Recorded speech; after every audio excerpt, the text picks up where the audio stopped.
Oi pessoal, no vídeo anterior a gente falou sobre 7 erros muito comuns que os alunos costumam cometer quando vão aplicar para pós-graduação, né? Fazer uma seleção de mestrado ou de doutorado. E aí eu percebi que eu costumo dar sempre as mesmas recomendações para os alunos na hora de escrever os projetos, tá? Então no vídeo de hoje a gente vai falar sobre um passo a passo, né? Alguns passos que eu costumo indicar para os alunos escreverem seus projetos. Tá? Então, isso vale para projeto de mestrado, vale para projeto de doutorado também. Apesar de cada um ter suas peculiaridades, né, em termos de profundidade e tal. Mas vale também para outros projetos, tá? Então, assim, nesse momento eu estou escrevendo um projeto de pesquisa também para submeter para uma agência.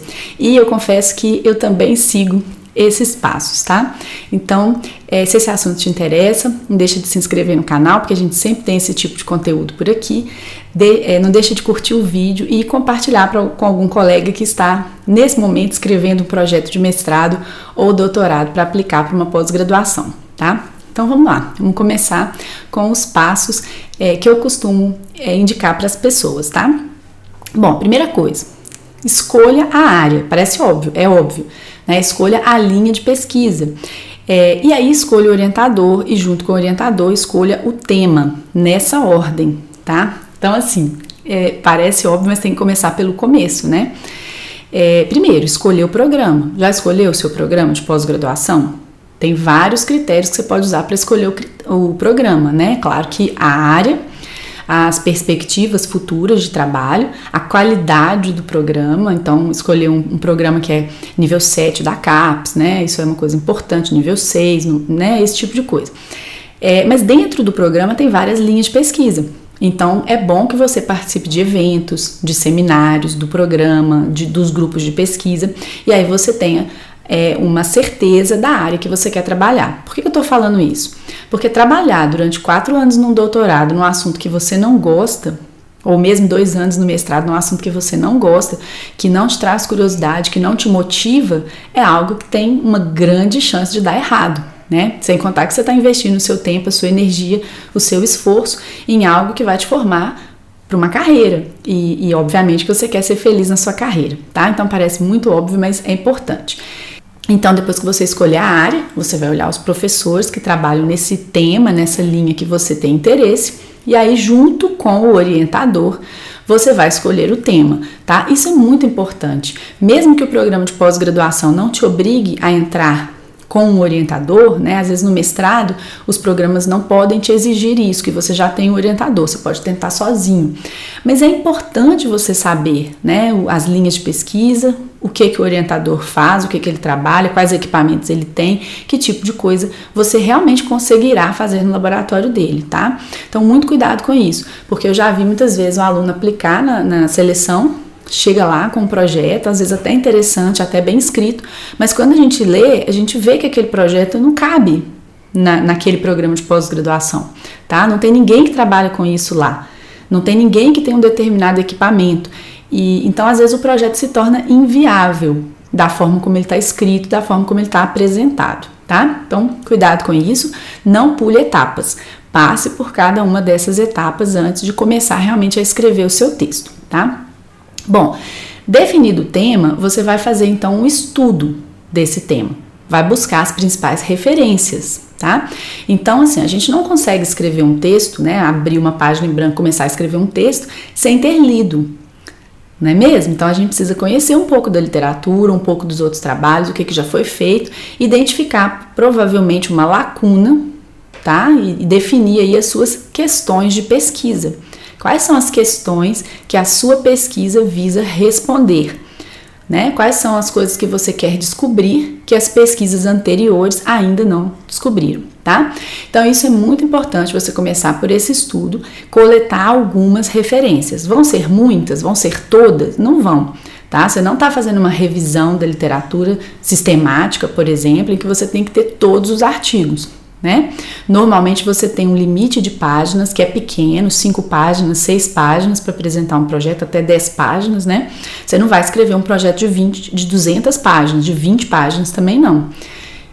Então não cabem todas as referências da literatura. Você tem que escolher a dedo aquelas que são mais importantes e mais relevantes para o seu tema. para sua pesquisa que você está propondo ali, tá? E aí é muito importante que você esteja citando, né, esses artigos escolhidos a dedo. Eles têm que ser da sua área, né, da área de pesquisa do programa de pós-graduação, e tem que ser atualizadas, tá? Então, assim, vamos dizer, eu vou fazer uma pós-graduação no programa de pós-graduação em bioinformática. É interessante que eu cite referências de bioinformática, tá? Mesmo que o tema seja aplicado à agronomia, aplicado à veterinária, aplicado à química, né? Você não deve citar só periódicos de química, tá? Você deve mostrar que aquilo tem a ver com a área de bioinformática, certo? E da mesma forma, nós estamos aqui em 2023, né? Você tem que ter referências aí de 2020, 2021, 2022 até 2023.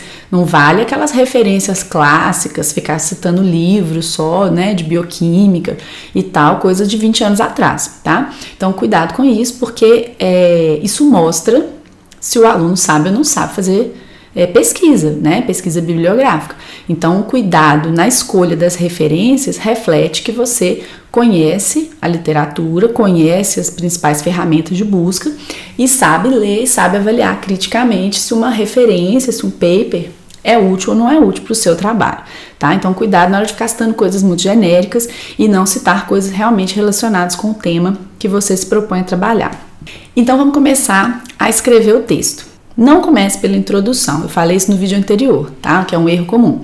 Quando a gente começa a escrever pela introdução, a gente tem um mundo de assuntos para trabalhar, para tratar, tá? Então a gente tem aquela tendência de contar história, de começar lá no início da área. Então a primeira proteína que teve a sua estrutura resolvida experimentalmente foi a mioglobina no ano tal. Então assim, isso não importa para todo o trabalho de bioinformática estrutural. Tá? Não é porque você trabalha com estrutura de proteínas que você tem que começar a contar a história da primeira mioglobina que teve a sua estrutura resolvida, né? Então, assim, parece óbvio, mas quando a gente começa a escrever do início, da introdução, a gente tende a ficar contando a história, mostrar a importância da área e depois não chega no ponto que você tem que chegar, que são os conceitos importantes para o projeto que você está propondo, tá?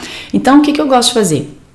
Eu geralmente peço ao aluno assim, vai lá, escreve os objetivos. Tá? Objetivo geral e objetivos específicos. Objetivo geral, né, como o nome diz, é uma frase ou duas dizendo que a sua pergunta, o que você quer fazer. E os objetivos específicos, eles são alguns detalhes ali que vão ser necessários para você chegar no objetivo geral. Tá? Então, às vezes, construir uma base de dados, fazer uma revisão sistemática da literatura, estudar algumas ferramentas, algumas metodologias, desenvolver um script, fazer um pré-processamento dos dados. Então, assim, são itens que são pequenos objetivos, né, pequenas marcas que você vai atingir para chegar no objetivo final, tá? Então, normalmente, você conversa com o orientador, define os objetivos, né, numa conversa mesmo, e depois você senta e escreve. Escreve os objetivos, pede ao orientador para revisar. Na hora que tiver ok, tá, sim, os objetivos estão ok, tá perfeito. Então, você passa para o próximo passo, que é o passo 4. E aí, você vai fazer o quê? Você vai fazer as outras sessões, que são mais complexas, mais detalhadas, né? E para cada sessão que é complexa e detalhada, você precisa, então, de um pequeno planejamento, tá? Não é nada muito burocrático, muito complicado. Você pensa assim, então, eu vou escrever a metodologia. O que tem que ter na minha metodologia? Fazer uma listinha, tá? Então, a metodologia vai falar de aprendizado de máquina. Então, eu vou falar brevemente que eu vou usar métodos de aprendizado de máquina, e aí eu vou usar métodos de aprendizado de máquina supervisionados. Então, eu vou falar que eu vou usar métodos supervisionados e vou listar, por exemplo, 3 a 5 métodos que eu vou usar. Ah, bom, mas esses métodos eles têm alguns parâmetros, então eu tenho que falar que eu vou avaliar também esses parâmetros, entendeu? Então, são frases, tá? Você vai fazer uma listinha organizando o seu pensamento para depois começar a escrever aquela sessão, tá? Por quê? Porque cada parágrafo traz uma ideia. Então, eu acho muito bom fazer assim, tá? Eu começo escrevendo assim, vai ter um parágrafo sobre isso, um parágrafo sobre isso, um parágrafo, são 6 parágrafos. Defino isso e depois eu começo a escrever, tá? Então, aí você vai enchendo esses parágrafos depois, ok? Então é isso, antes de começar cada sessão, fazer esse pequeno planejamento. Então, depois dos objetivos, a sessão que eu recomendo que os alunos façam é a sessão da metodologia. Por quê? Porque ela é uma sessão que vai dar uma ideia se você sabe como é que você vai fazer aquele projeto, tá? Não quer dizer que na hora que você vai submeter um projeto para o mestrado, você tem que saber exatamente tudo que você vai fazer e como vai ser nos mínimos detalhes. Não, porque isso é a pesquisa. Então, ao longo da pesquisa, você vai descobrir uma ferramenta nova, você vai descobrir que a ferramenta que você pensou em usar não serve tão bem, não funciona tão bem, e aí as coisas vão acontecendo, tá? Mas, você redigir a metodologia, ela vai te dar a noção da ideia que você tem hoje sobre como é que você vai realizar o seu projeto, executar o seu projeto, tá? Então, eu sugiro escrever a metodologia porque ela é mais difícil mesmo, né? Para um aluno que está começando, ele às vezes não tem noção muito clara. Às vezes é bom fazer um desenho, um fluxograma, tá? Então, por exemplo, tem uma base de dados, tem uma outra base de dados, eu vou juntar essas duas bases de dados, vai ter uma curadoria manual, depois vai ter um algoritmo que eu vou passar nesses dados, sabe? Assim, são coisas que você vai ter que pensar junto com o seu orientador como é que vão ser feitas, tá? Então, eu acho que essas partes são as partes assim, mais difíceis de bolar um projeto, né? De um projeto nascer ali, né? Para poder ser submetido. Então, tendo o objetivo e tendo a metodologia, eu acho que a parte mais difícil já foi, tá? E aí eu sugiro depois passar para a introdução. A introdução, ela é uma parte trabalhosa, tá? Mas depois que você tem o objetivo claro e a metodologia clara, você sabe o que você precisa trabalhar na introdução. Tá? Então, por exemplo, se o aluno vai trabalhar com triagem virtual, por exemplo, de peptídeos, tá? Ele quer identificar alguns peptídeos que poderiam se ligar numa certa proteína. Então, o que a introdução dele precisa ter? Não precisa falar sobre o que é bioinformática estrutural, quão promissora é a bioinformática estrutural, quando surgiu, quais foram os primeiros métodos, não precisa falar sobre modelagem molecular, né? Desde que ele vá trabalhar com isso. Então, por exemplo, se ele tem uma proteína experimental resolvida e ele quer fazer triagem de peptídeos, ele vai falar do que é um peptídeo, por que os peptídeos são importantes, ele pode falar daquela proteína em específico que ele vai trabalhar, por que ela é importante, né? E ele pode falar de docking. Então, vamos trabalhar com docking. Os principais métodos de docking de peptídeos são, e aí ele vai citar as referências atuais, das ferramentas que ele pretende utilizar, e aí depois ele vai caminhando para a lacuna, né? Então, assim, existe tudo isso, o que eu vou estudar então? Né? Eu vou estudar isso, porque não são conhecidos ainda peptídeos potentes que inibam essa determinada proteína. E aí ele vai caminhar em direção ao objetivo do projeto dele, tá? Então, não devagar demais, porque quando o aluno começa a escrever pela introdução, ele divaga demais, tá? Ele não sabe o que é importante, ele não sabe o que é relevante, ele começa a falar de tudo e não fala daquilo que realmente é relevante para contar a história do projeto que ele está propondo, tá bom? Tendo objetivos, métodos e introdução, eu diria que está quase tudo pronto. Então, aí faltam alguns detalhes que são importantes também. Então, você vai redigir o restante, que é o cronograma. Como é que você faz o cronograma? Ele sai dos objetivos específicos. Então, você vai criar uma base de dados, vai coletar os dados, vai fazer uma pesquisa na literatura. Então, isso entra ali no cronograma, vai construir uma ferramenta, validar a ferramenta. E aí você vai povoando seu cronograma, tá? O cronograma pode mudar ao longo da pós-graduação? Com certeza, ele vai mudar. O que você vai colocar aí nesse momento no projeto é o que você pensa hoje, tá? Então, você vai deixar claro que você vai fazer disciplinas, né? Tem tempo que você vai usar para fazer essas disciplinas. Então, por exemplo, os primeiros 2 semestres eu vou fazer disciplinas e vou fazer menos pesquisa. Eu vou ter que fazer uma qualificação. Então, você vai pôr no cronograma, preparar a qualificação, escrever o texto, escrever um artigo, escrever a tese, vou fazer um doutorado sanduíche no exterior.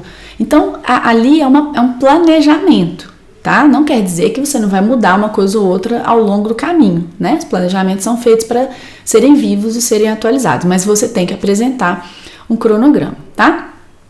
E aí, justificativa, viabilidade, dependendo do programa de pós-graduação, você tem que colocar essas coisas, tá? Então, por que esse projeto é interessante? Se isso já não está na sua introdução, né? Você dizer, olha, morrem tantas pessoas no mundo por causa dessa doença, ela é a 2ª maior causa de mortes no Brasil, enfim. Por que isso é importante? É justificativo, tá? E a viabilidade. É importante você mostrar que o projeto é viável. Então, eu vou desenvolver esse projeto no laboratório X, lá tem o orientador Y, o co-orientador Z, tem os equipamentos.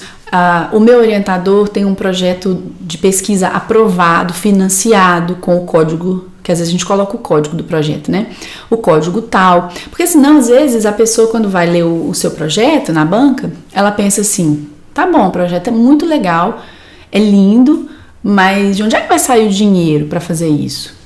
Né? Você vai sequenciar 10 genomas, e aí? Mas tem dinheiro para fazer isso? Tem os equipamentos, tem, né? Comitê de ética, tem várias questões, tá? Então isso tudo tem que ser conversado com o orientador. Ele vai te dizer certinho o que você precisa colocar nessa sessão. Então, pessoal, esses são os meus passos, né, que eu costumo sugerir para as pessoas que vão escrever um projeto. Eu sigo também esses passos nos meus projetos, né?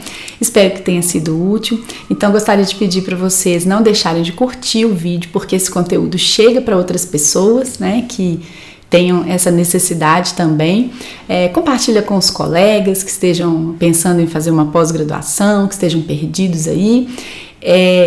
Né, não deixa de comentar se você tem alguma dúvida adicional, alguma sugestão também, tá? Então, obrigado e até o próximo.